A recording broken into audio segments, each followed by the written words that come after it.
Hi, my name is Sarah Fuller, and I am going to be presenting to you about the Birds and Books body of work I created in 2016 in response to the Coots homestead near Nanton, Alberta. This is a view from the Coots farm, and in the distance you can see the Rocky Mountains. It's really the foothills area, and there's this meeting of the prairie, the foothills, and the mountains. And what drew me to this spot was actually a collaboration with the University of Lethbridge. Josie Mills, who's the curator at the University of Lethbridge Art Gallery, invited me to make a work in response to this site. And so I was there visiting and researching and learning more about this particular place. What I learned through that research is that Jim Coots, who lived at the Coots homestead, was an avid bird watcher. And this is a view out the window of his home where he would spend time looking at the landscape and making meticulous notes about the different kinds of birds he would see. This is an image taken by Diane Boss of Jim Coots' bird log. And so he had a very long list of the birds that he would see on a regular basis. And each day he would make a little note showing which ones he'd seen. So what I did is I used this as inspiration for the Birds and Books collages, basically selecting birds from this list and creating work about it. The other thing that was a big inspiration for the work was Jim's book collection. And he had, this is just one bookshelf, but he had many bookshelves in his home.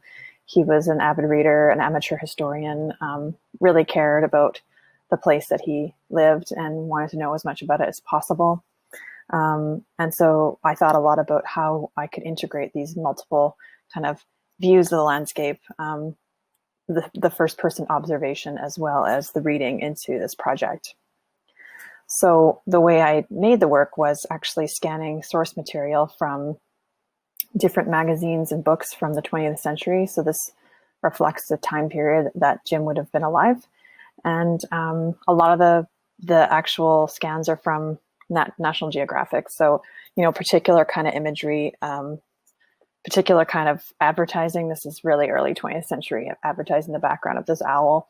And so thinking about different ways of how we relate to the landscape and using the bird feather pattern to guide where I selected the collage to intersect and weave throughout the body of the bird. Within this work and a lot of my work, I'm often thinking about our relationship as humans to the natural worlds and how our actions and industry have affected them. So that was an interest in this series as well, is bringing kind of elements from a built or industrial environment into more natural views of the environment in collage. I was also reading a lot about Western views of nature, this idea of a constructed idea of nature that exists outside of us. And so that reading and text also integrated into the body of this series.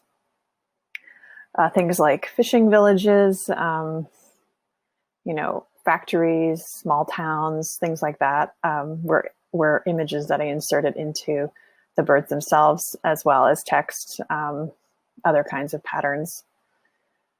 Sometimes it was just the right color or the right section to create like that neckline of the bird and reference the back feather.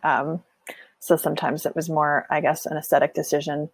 And then other times it was really directly about this sort of human nature relationship. This one may be the most overt book on the bird kind of collage. It's barn swallow, and it's, you know, the spine of the bird is in line with the spine of this book. So when I first installed or showed the work, it was installed actually at the Coots homestead. So I'm really interested in this idea of site specificity in my projects. But I do feel like this work has a universal appeal. The more people I talk to about it, the more I learn about individuals' interactions with their own environments. So birds that they know or bird calls that they can make. And that, I think that's really interesting. This way we relate to the landscape through birds. So in the installation, I actually put the images inside a binocular case and had the binoculars on the table, as well as this Birds of North America book, that had tags for all the birds that are in the collages, so you can look them up. The other thing about this house was that it was just chock-a-block full of like drawings and paintings and bird drawings and other kinds of objects that would have been from Jim's life, but also this multiple kind of media way of looking at the landscape. He also painted. He was a writer, a reader, and I wanted to integrate some of my work into that environment specifically. So in this image, you can see 2 video screens installed actually on the desk. And the first one is called Binoculars and is a view of the landscape that would be very similar to that seen out the window. And the other one is a video called East and West. And in that project particularly, I was thinking about how he spent so much time in Ontario throughout his life. And he spoke about having this real homesickness for the West and Alberta. So I was relating to that as someone who was at the time living in Ontario, but really missing the western part of Canada. So I kind of integrated a little bit of my experience and Jim's writing and his experience into this video. This is a short excerpt of the video Binoculars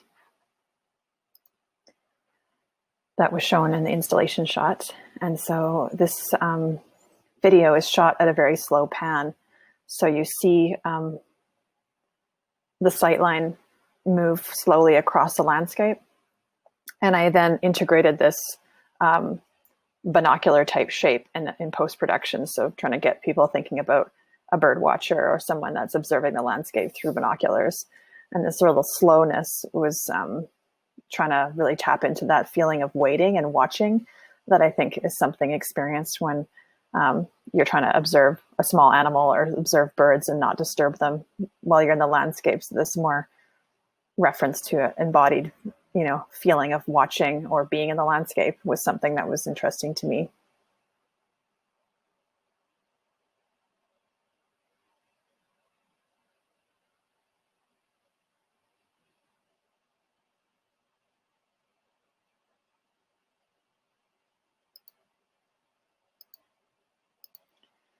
So that's mostly, there's one other video, but I'm not going to show it.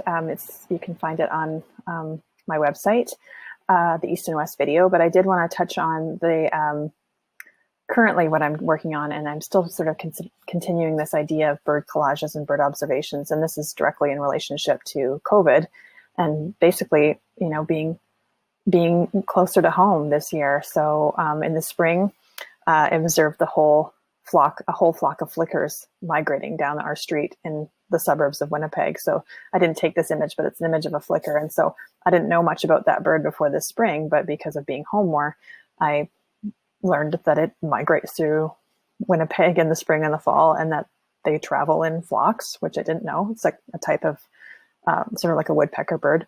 And then this fall, this is an image that my sister took of an owl. And this is right on our street. So again, like this slowing down and observing, I guess maybe is a bit of a side effect of what we're going through right now. But in some ways, I see that as a positive. It's allowed me to really get more connected to the birds and the environment here after moving back from Alberta a few years ago. So thank you for your time and interest.